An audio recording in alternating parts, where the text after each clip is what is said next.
Hi అందరికి welcome back to our channel. నేను మీ వాసవి. మీరు ఎలా ఉన్నారు? నేనైతే చాలా బాగున్నా అండి. ఈరోజు ఒక మంచి రెసిపీతో మీ ముందుకు వచ్చేసా. ఇదైతే వైషస్ లో చాలా ఫేమస్ అండ్ ఫేవరెట్ కూడా చాలా వరకు. అలాంటి రెసిపీనే మీరుతో కూడా షేర్ చేసుకుంటున్నా. మీరు కూడా కంపల్సరీగా ట్రై చేయొచ్చు.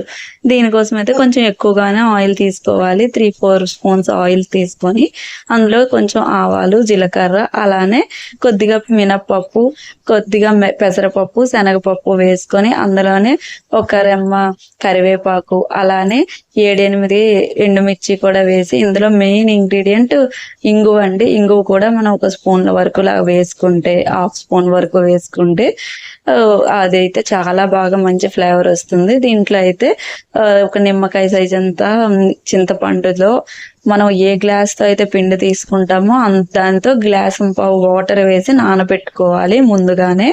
ఆ వాటర్ ని, ఆ చింతపండు రసాన్ని కూడా బాగా తీసుకొని అందులోనే సరిపడా ఉప్పు వేసుకొని బాగా ఉడికొచ్చిన తర్వాత చూసారు కదా, వాటర్ అయితే బాగా మరిగినప్పుడు మనం తీసుకునే గ్లాసుల పిండి ఒక్కసారి వేసేసి అస్సలు కలపకుండా మూత పెట్టేయాలండి. ఒక 5-10 మినిట్స్ అయితే చూసారు కదా మంచిగా ఉడుకుతుంది. ఇలా స్టార్ట్ అయినప్పుడు మనం నెమ్మదిగా కలుపుకుంటూ వెళ్ళాలి.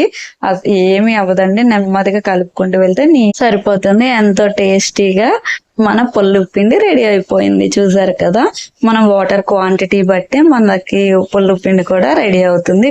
వాటర్ అయితే మనం కరెక్ట్ గా తీసుకోవాలి. టేస్టీ పుల్ల పిండి రెడీ. మన ఛానల్ ని సబ్స్క్రైబ్ చేసుకోవడం మాత్రం మర్చిపోవద్దు.